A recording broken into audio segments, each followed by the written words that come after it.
But anyway, the big thing I want to bring this to is like, once again, just really proving and cementing how little power we have over YouTube. There's a beautiful clip. Do you remember when Ludwig interviewed Susan Wojcicki, whatever the fuck her name is? Susan W? No. Okay. Yes. He has for people who don't know, he has a contract with YouTube. He gets paid a fuck ton of money. Like, that's the situation. And so that's why he's the guy, okay? That's why. Like, he is controlled, okay?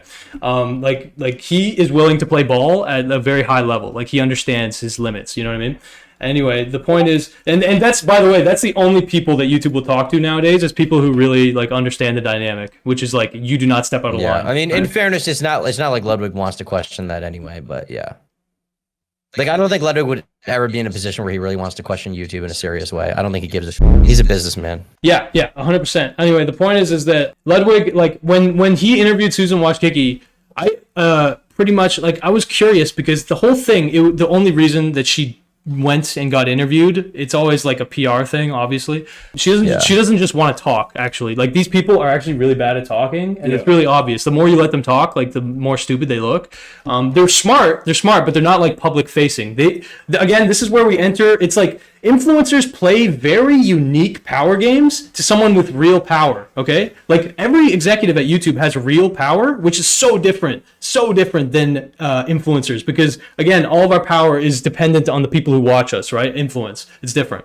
And so basically, like, she's not primed to say shit in the best way humanly possible. That's why these people have people write their scripts in doublespeak, you know what I mean? Yeah. To basically like just make sure they don't fuck up, you know what I mean? Like, they really like lock down, like don't fuck anything up. But anyway, the point is, I was also, with the real problem with YouTube, this is like another fucking video I made. Yeah, it's actually... Someone in my chat is saying, I don't know why people don't ask PewDiePie to talk to YouTube. Do you think Mr. Bridge has any leverage with YouTube whatsoever? Literally. That was a dude. That guy's, he got exited. He got out of the preferred ads program. He doesn't have that anymore. Bro, yeah, and it's not just that. PewDiePie really got humbled. PewDiePie also questioned YouTube a lot. Like, he was an advocate, and he got f***ed for it. You know, he used to question. He talked about Monkey Joe on like the biggest channel on YouTube at the time. Yeah, that was amazing. That was amazing. He wants to talk about that. That was an amazing time for PewDiePie, and you know why? It's because he was planning on retiring. Like he really, that was altruistic though. Like, he really was trying to like give more than he was taking, because he understood, like, I'm lucky as f***, and I'm like an idiot. You know what I mean? So let me like raise up some people, basically. The thing is that like, PewDiePie is a total glitch, and he understood that he was a glitch. Like, bro, it's amazing. Like, he had over 100 million subscribers and like 2 employees. Like, it's unbelievable. Mr. Beast is a totally different beast. Literally, he's a beast. That's the new standard for YouTube. And the thing is that you will never see Mr. Beast talk ill of YouTube. You will never see them talk ill of YouTube. And because he understands entirely that all of his power is locked up in YouTube. And okay, now he's diversifying. He is like building his fort. He is like a way too well known. Like, he's becoming extremely powerful. And I think he said that he's not interested in running in politics. He's gonna run in politics, like, eventually. It depends who's whispering. It depends who's whispering in his ear. You think just for the love of the game? Okay, here's the thing with Mr. Beast. He is an idealist. I see it in him. I see potential in him, okay? Because I don't see him as being like the guy who just wants to be fucking like Jeff Bezos or whatever. I see him more so as like the guy who actually wants to, like, he really wants to change the world for the better. That might just be naivety though, and that might get talked out of him. Like, this happens. Like, this does happen. Like, once you really understand the power game, you basically get so many people whispering in your ear who are basically like, just their only focus is on maintaining what you have, right? So it's like, you don't want to take any risk. So it's possible that Mr. Beast will be completely sanitized, but like, he is altruistic to an extent. Okay, again, he does gain by doing his charity work, but like, he doesn't need to spend that much time as he does on charity work, right? Like, he does give a you know. He's like good-hearted, if that makes sense. You can be more cynical of him, okay? Because yes, like, you know, you could leverage, like, a lot of people do this, like, it's just free PR. Giving money to homeless people is free PR, you know what I mean? But anyway, I'm get back to the point. Do you know what the clip is within this interview? Oh yeah. Sorry, I want to show that to you right now. Rage affects them, becomes less and less and less. Same like Trump, right? Like, controversy every fucking day. And eventually, That's the status quo. Everyone just expects everything to be fucked, so you can get away with whatever you want. It's not that complicated, really. It's pretty fucking smart, because at the end of the day, they're right. We can't do anything, and they know that. Yeah, just go on a guy you're paying $dollars podcast and have him grill you about it. Yeah, it's controversy. That's ugly. That's hostility. That's fostering, a negative ecosystem or whatever. So that's not allowed. And while we're at it, let's get rid of the dislikes too. Because God forbid one of our prize creators gets their feelings hurt. God forbid one of our high budget advertisements get dislike bombed. You're good. God forbid somebody looking for a tutorial be able to tell right away if a video is just full of shit. No, that was not a user-friendly decision. In my opinion, it wasn't even a content creator-friendly decision. It was just a decision, decided completely undemocratically. And they know this. They knew, again, it was going to be unpopular. We knew that it was going to be controversial. We know it's going to be tough, but we just power through it. They just didn't care as much as they knew. Yeah, literally. She said the word. She said power through it. But it's a beautiful little Freudian slip, because the thing is like she says that as like a phrase, but what she does mean by that is just like nobody can really disagree in a meaningful way. Yeah, they have complete control. Yeah. That's what it is. Yeah. And this is the thing, like now we've just accepted it. It's like normal. Yeah, and that's the reality of them actually having that much power. Like, we literally, the people who harp on it and who talk about it and who fucking make a big stink about it, eventually people are just like, what, are you stupid? Like, just adapt. You know what I mean? And that's when because again, there's a point where protest is like, it's useless, like it's tough. But anyway, let's keep watching, because it is interesting. Like, moral of the story, Ludwig did not even ask any questions, and all of this shit was pretty much like it had to be approved by YouTube. Okay, the only question he asked her that he made a big deal about, like, oh, I didn't vet this, I didn't ask her PR team if I could ask this, was, are you willing to buy my NFT, which was a picture of like a penis? Okay, and so Ludwig was like, Ludwig was like, hilarious, bro, hilarious. Yeah, and so Ludwig was like, man, that's that's fucked up that I snuck that in there. And like, in reality, like, that is not a threat to power at all. It's just a joke, and it's like a harmless joke. That's the big thing. It's like, it's a safe joke. It's it's like, and it's like, almost, he kind of frames it as if that was like an edgy move. It's like, no, you're just like, she understands you're an entertainer and you can do like a little bit. You know what I mean? Like, you got to kind of entertain. But anyway, yeah. Yeah, exactly. Keep her going. It would be unpopular. They also knew that we can't fucking do anything about it. We have no say at the end of the day.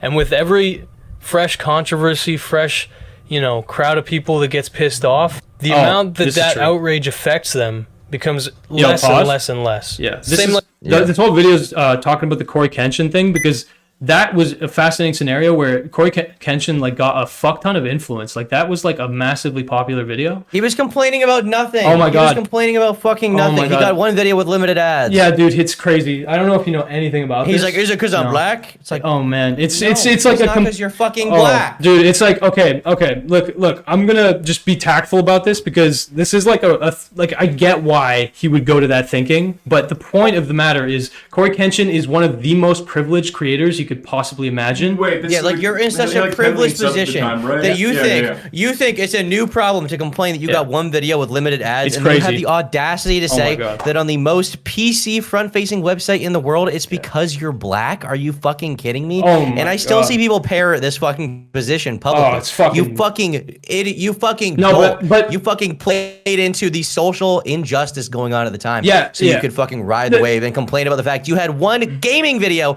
that got demonetized, and to see a Five Nights at Freddy's Let's Plays that all made you millions of dollars. Fuck you, dude. Yeah, no, okay. And the reason that this like resentment, Tom feels this is because I felt it too, and I really like went easy on him, because I just understand that he's extremely naive. Okay, and it's a situation where this guy is like, he could have been PewDiePie, like, and he kind of is in league with PewDiePie in the sense that he was early to the Let's Play game. he is funny. He's like, a lot of kids look up to him. They like him. But he grew massively fucking popular. And so, like, his Let's Plays will get literally 5-10 million views. It's incredible. Yeah. And so he gets one video. Is it 2 a week? Yeah. It's even less. One thing, even less. the first thing in his entire fucking adult life of his YouTube career went wrong. Yeah. And he fucking cried about it because it was the first. It's like that fucking thing in the Social Network at the end of it when fucking Mark is talking about the Winklevosses. He's like, the Winklevosses aren't mad because I stole their company. They're mad because for the first time in their life, something didn't go the way they planned. And that's why fucking Cory Kenshin was mad, because his YouTube career was so fucking easy. And then he got one fucking video demonetized and he fucking cried about how it's because he's black, and it had nothing to do with that. Yeah. That was the big thing. It got a fuck ton of attention because basically he said YouTube is racist. So this is the big thing. This is why I take note. Like, I really pay attention when this shit happens, right? Because if you want to gain YouTube's attention, it needs to be buzzword infected, because they, again, understand, like Cory understood outrage, right? Outrage is a really quick way to gain influence. Which is why I don't even think he was naive, dude. He's an asshole. I'm not, like, it was really successful, so it's possible that it was Machiavellian, but, like, in my mind, you would need to be so entitled to do this consciously. He is entitled, dude. Right. He knows other YouTubers who have been demonetized before. If you want to say who they're racist against, they're truly racist against white people, because more white creators have gotten limited ads than black creators. If you really want to get to the fucking meat of it, if you want to say who they're racist against, but they're fucking not. There's just more white cornballs like me making YouTube videos and black people like Cory Kenshin. Yeah, exactly. That's literally it. You're right. That's literally the explanation. Yeah. You're correct. And so he's a professional YouTuber. He knows people complain about monetization all the time. He sees his peers like Markiplier getting demonetized and like sometimes complaining about it. There's no way he didn't know. He knew what he was doing. There's no way you can operate at that level with like 15 million subs and not know people get limited ads sometimes. It doesn't make any fucking sense. It's possible, but like, long story short, he's either naive or he's an entitled fucking dickhead. But anyway, the point is that like, I went soft on him because it's just not really worth it, like, to really challenge that. Yeah, I agree. But the thing is that what he revealed to me is like, okay, you need buzzwords if you're gonna go at YouTube. It's like racist, pedophiles, whatever, rape, sexual assault, like these like hot button, again, offensive, but also like really outrage heavy things are what YouTube is always trying to eliminate, right? They're always trying to fucking pay attention to this shit that will expose a real problem. Thankfully, in the Cory Kenshin situation, look, I'm not going to cap. This wasn't a real problem. Let me just explain it, even though my video can explain it, but like, long story short, it's like the guy uploads a video it's a horror game about corpses. The thumbnail is a decaying dead corpse face, okay? His video gets age restricted.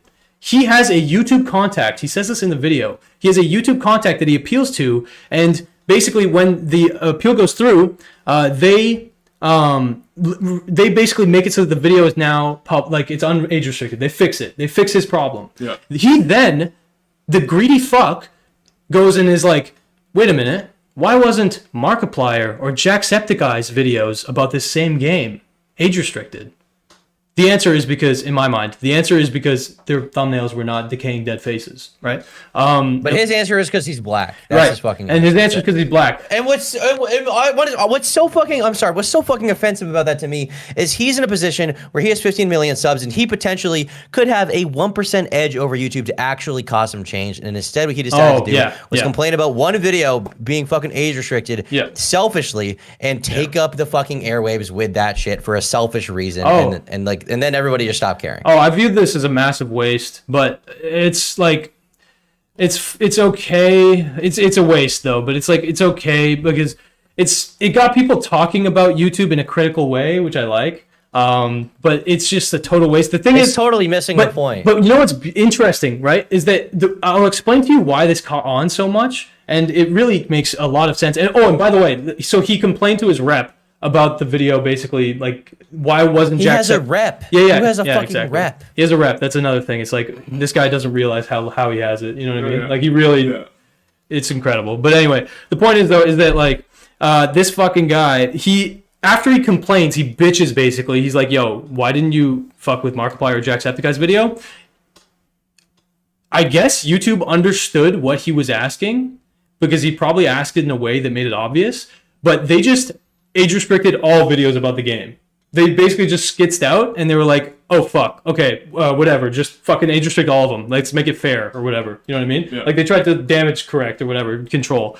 And then he made his video about it basically. And he had to like take down the video and then re-upload it. And the most poetic part about this is that his video on that game ended up getting the most views out of anybody who uploaded anything about it. Okay? Literally 7 million views. Like, it's unbelievable. But the bigger thing is that why did he get so much support? It's because at that same time, what was happening was YouTube was age restricting a fuck ton of smaller creators' content. Myself, Willie Mac, probably some of your videos, Tom. I don't know if even but the point is, they were cracking down on everybody, especially the untrusted people. And so a lot of untrusted, like basically black creators were like, dude, same. What the fuck? You know what I mean? Because and it makes complete sense because they identified with the problem. Like, holy fuck, I'm getting age restricted. I'm getting fucked over too, right? And so it's like, I wish I could talk to this fucking guy. He's probably he might be too like naive. He would never talk to you. Yeah. Like this is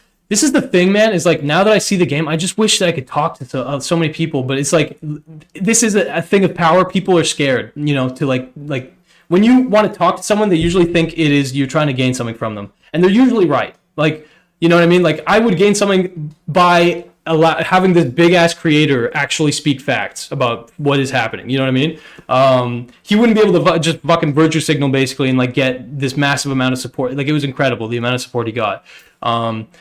But yeah, he would. I mean, Cory Kenshin's never, as far as I'm aware, he's never made a video advocating for a smaller creator who got fucked over. You know what I mean? Like it's just. And why would he? Why the fuck would he? But anyway, I think he's selfish, dude. Yeah, I think so too. But to get back to this video, I want you to watch what Susan says. This is again in response to the dislikes, because it's just complete horseshit. Like she's just saying nothing basically. But yeah, well, let's just see. Okay, really, it's pretty fucking smart because at the end of the day, they're right. We can't do anything. And they know that. Yeah, just go on a guy you're paying $50 podcast and have him grill you about it. Yeah. We have to do what is the right thing for the ecosystem as a whole. And running the platform, we have access to data that individual creators may not She looks have. tired. Meaning that we are looking at all the statistics of how the overall platform is performing. And She looks like using YouTube put her in a washing machine. Sorry, never mind. Yeah. And we're not just running one experiment, we're running many experiments, and we're actually running it over a period of time. Yeah. And so something like dislikes, we ran many experiments on that. So What does that even mean? Exactly. What a fucking joke. yeah, yo, pause that. So that's We a ran beautiful experiments. It's beautiful What the because fuck does that what mean? she's like trying to say is like, yo, we really like this was a calculated decision. And you got to just trust us that this is like we're doing something smart here. That's what she's How saying. is it harmful for the ecosystem? What does that even mean? Oh, because dude, the Is whole that thing. ever explained? Okay, this is where you really start to get schizo, but it makes complete sense. But it's like YouTube has been leaning into this whole thing of like we want to protect our trusted creators. Again, they're never going to take action against powerless creators. Like Sneeko, Meat Canyon can simulate you violence can against Sneeko. just like bomb them all you want. Yeah. Lolcow people can talk about like they can accuse these people of fucking basically rape, all this shit, like just implicitly. You know what I mean? They can say anything almost that they want. Like Tom, like you made a fuck ton of videos about fucked up people, but like it never got to like the too mad level, right? Because you were never involved directly. No, never. Yeah, it was never like it was more like again, documentary is the way that it's framed, and not journalism. There is a difference. But anyway, but the point is though is that the basically like she doesn't fucking have to say anything about what the logic is. At the end of the day, the logic is we realized that videos that have dislikes are going to make less money because people will basically be more discerning about what they watch, okay? Okay, let's be clear, this is my theory, but if we understand the laws of power as I fucking explain them, it's the only one that makes sense. YouTube has been priming us and people to like, you know, stop harassing people, stop, you know, basically, again, they implemented... Do you think the other explanation is basically just like negativity on YouTube can cause bad press and they don't like when people get like bombed or dislike bombed on YouTube because then articles get written about it? I think that's the explanation. No, thank you. That is the explanation. But when she's talking about experiments, that's different, right? Because you're right. That is that doesn't even mean anything. What experiment? What the fuck does that mean? Okay, so that means they talk to fucking I remember there was this guy on YouTube. I think his name is Alfie Days or something. Yeah. And he talked to Susan. And he was like, "It's Okay. rather." You do. And he was like, "It's rather frustrating. You know, it affects your mental health." Oh, that's good. Okay. Sorry, I'm just informing ArtChad. Zoella and Alfie Days, they're like legacy creators. They were there from the ground up. They were like lifestyle vlog creators. Like any girl. They were who like grew up first then would know, wave. you know what I mean? Yeah. They were like picture like, I don't know, fuck Tobuscus, but for girls. You know what I mean? Okay. But anyway, sorry, but go on, Tom. What was the thing with Alfie? There was this video where Alfie Days directly talked to Susan about the fact that his like mental health was affected by dislikes. Yeah, and dude, I'll tell you right now, guaranteed, James Charles probably said the same shit. Shane Dawson this probably fucking said the video. same shit. I'm gonna be real with you. Realistically, H3 probably said the same shit. The difference is, like, I believe H3 when he says that he didn't bring up my video to Susan, because that's the claim he made. It's possible he brought it up to another YouTube employee, but like, I'm not. Again, this is just me operating in the realm of just theory. It's not fucking like I'm not making a claim. The point is though, is that creators, I believe, of course, bro. Are you kidding me? Creator, you talk to the top. Again, they only get the sample data from the top creators because those are top earners, but it's also the people who can like affect them negatively because they have power, right? They talk to the people with fucking power, and what do the people with power on YouTube? What are their problems? Well, my fucking fans are bitching at Look at me this. because Look I'm a at dickhead. this fucking clip. This clip is so funny. Look at this. Literally like the Wild West, plus you're just making money. Well, we do have a harassment policy today, but where we've drawn that line for me is not high enough. Yeah. Okay, and I think we all acknowledge that. So to be clear, we do have a harassment policy. We actually have something called the transparency report, where we publish the number of videos that we remove every quarter and how many of them are removed for different reasons, whether it's hate or harassment or spam or adult content. Like, so we do publish those numbers and we do remove videos for harassment. But I am agreeing with you that the line is not drawn right now in the right place. And that's why we are looking to redraw it. But we want to draw it carefully, not come out like rush with a policy, have that be unenforceable. This is the kind of shit that somebody like this complains about. Yeah. Only 300,000 views, by the way. You were irrelevant. Fuck. Who cares about you, Alfie Days? 4 million subscribers. How many views you getting, bro? How many views you fucking getting? 300,000 views. Haven't even posted in 4 years, dude. Nobody cares about you. They retired. These people made their bag. Get the fuck off. He lost. You're right, but there's like retiring. Like PewDiePie understood that he was such a glitch and he understood that Mr. Beast would overpass him. He knew that shit. You know what I mean? Like he understood. He understood he was like the last authentic creator, organic, whatever you would say. Yeah. And that like it was only gonna get more and more synthetic. And he's completely correct. But the point is that someone like Susan, dude, she's so socialized in these power circles that it's like all she's talking about is basically strategy. But when she's in public, she can't like state the overt truth. So she has to like mask it in a bunch of fucking language. Again, it's not about hate. It's not about these people being evil. It's literally just them fulfilling the function exactly as they need to. That's why nerds are so. That's why nerds are literally like controlling our fucking society nowadays. And this is what right wingers bitch about all the time because right wingers are less analytical and all this shit. They're honestly a lot of right wingers. It's like dynasty power, which is really different because it wasn't like recently earned or acquired. And these like new wave. This is why people are scared of the World Economic Forum because that's all like new gen money, right? And they do talk like fucking aliens. Like that's facts. And but I also think the power that right wingers like to appeal to is mostly like the power of principle, tradition. Yeah, but that's religion horseshit. Versus, but that's because the principles. But that's because the principles. Yeah, go on. That I think that what I'm saying is like that kind of stuff and like the things they believe in that used to just be commonly accepted as like that is the standard. Yeah. Therefore, we all adhere to that. Yeah. Now, the only thing that fucking matters is how much fucking money you have. You're That's right. all that matters. Actually, no, you're right. Sorry, I was gonna disagree, but you're right. That's facts. But the thing That's is, all that matters, and the left understands that. yeah, but you're talking about like right wingers in general. I'm talking about like we're talking right wing billionaires, okay? And what they're actually understanding is that back when we had the traditional ways, I was winning, and now I can't. I'm losing to these fucking nerds. You know what I mean? Have you ever read the Banality of Evil? Have you ever read the book? No, that sounds dope though. It's about the trial of Adolf Eichmann, who was a Nazi. And they find him in Argentina. He was the guy who, in the Nuremberg trials, he was like, in summation, I regret nothing. That's what he said. No, that was this is after the Nuremberg trials. He fled and they found him, and he was in charge of transportation, so basically transporting all the Jews to the concentration camps. And the way he speaks about his job on trial is the way like a tech person speaks about their job. Yeah. Like, he never says anything that he thinks he did anything wrong. He's just like, all I cared about was promotions. Yeah. All I cared about was like appealing to the authority, meeting the right people. He had no grasp of what he was doing as evil. And he's not an evil person. Like, he doesn't come across as evil. No, he's just a fucking nerd. Basically, Beautiful. part of the analysis, I think, was to say that basically, like, they were not like during the Nuremberg trials and like studies they did after, and like some of the Nazis, they figured out like most of them were not like mentally ill, crazy people at all. Yeah. They were not like neurologically atypical or anything. Yeah. And so this is where we get into beautiful territory. Tom, were you gonna finish that thought? Wait up.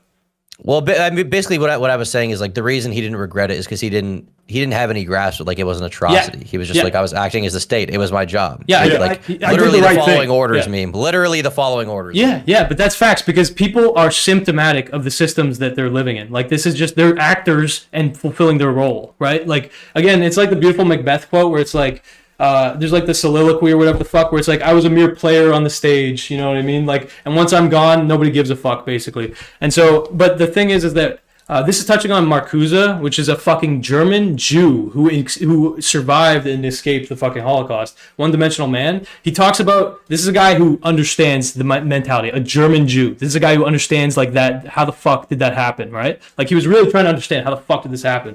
It's called technical rationality. Okay, technical rationality is basically when it's like when the rules are set. When you follow the rules, you are technically acting rationally. Does that make sense? Like in a tech, like again, because it's like inhuman, but in a technical way, it's like totally correct. You know what I mean? Because you're taking those foundational rules for granted. If you don't question the underlying rules, which we're not incentivized to question the rules, right? Like it makes sense that someone wouldn't question the rules; they would just get good at playing them, right? This is the whole thing where it's like Andrew Tate got really good at playing the game, but like he's not questioning. Like, you know, whether we should be playing the game. He's teaching people how to play the fucking game. You know what I mean? Yeah. But technical rationality is extremely dangerous because you start, like, it gets to a weird point, especially when you combine it with religious talking. It's basically, you get to the point where it's like, oh, fuck. Okay, so now what's technically rational, what the rules we're following, like, now this is, like, morally correct too. You know what I mean? Like you convince yourself that the technically rational behavior is the morally correct behavior. Yeah. That's extremely different. You know what I mean? Like to make money on YouTube, it's nothing about morality, right? It's literally about gaming the fucking algorithm. And like Tom, you understand, like it's not about making the best content as you would think, right? It is completely about being technically rational, which basically means upload relatively frequently, relatively relevant topics, and have good title, thumbnail, and just don't fucking break the rules. That's like the whole thing. Like if you get a strike, you fucked up, just learn from it. Don't cause a fuss because then you won't get trusted creator status. That's technically rational. But it's not like you're not operating in the realms of morality, but people confuse this so much with today's system too. Like people will think like the laws are in place just because well, that's like morality. You have to follow the laws. But it's like, no, the laws are there to serve power interests, like completely. You know what I mean? It's like, but I get. Yeah. Like people also want to believe that the system isn't rigged. Like it really hurts. It's a tough pill to fucking swallow, bro. I understand that. Well, trust me. Well, the reason why is because you want to believe that you succeed on your own merits rather than the system built around you. Yeah, like you want the fantasy is that I work hard and I fucking, you know, basically like I get rewarded relative to how hard I work, but like, and that's the American dream, which is a total fantasy. But well, it's not that does exist within you're reason, right. But you also have to play to the rules. Yeah. It's like your labor doesn't equal how rich you get. It's like what specific labor you do. You know what I mean? But yeah. It's how smart your labor is. Basically. Yeah, and like let's be like in the technically rational sense today, like in a lot of ways, you're not like critical thinking is not rational, you know? It really isn't. Like that's kind of what I'm saying. Like to question the rules, why? Like it doesn't make sense because the end goal, yes, you're right, Tom. Like in Nazi Germany, the goal was weirdly, like it's a weird thing because again, the religious thing, but it's like they fall into this, like it was like a mass psychosis that occurred. It was crazy, but they all basically thought like, yes, we are bringing in the new world order, the new race. We are improving like the human gene, right? Yeah. Like, and today that Tom, you're right. It's basically about money and it's weirdly becoming about influence too, but that's like that's like so funny because the biggest question, right, is like when okay, so fucking 200 years ago, if you were an aristocratic family, Like Okay, what? I'm sorry. Before we get into this, I hate to cut this short, but I do got to get out of here. No worries, no worries. But I appreciate the conversation. No worries. It was insightful and interesting as always. Yeah, I'll probably raid you after I'm off. I just got to make an announcement to chat. But No yeah, stress. nice talking to you guys. Bro, nice talking to you, ArtChad. Anytime. That was doing fun good. as fuck. That was fun as hell. It's Yeah, been yeah, a lot yeah. of fun And- shit lately.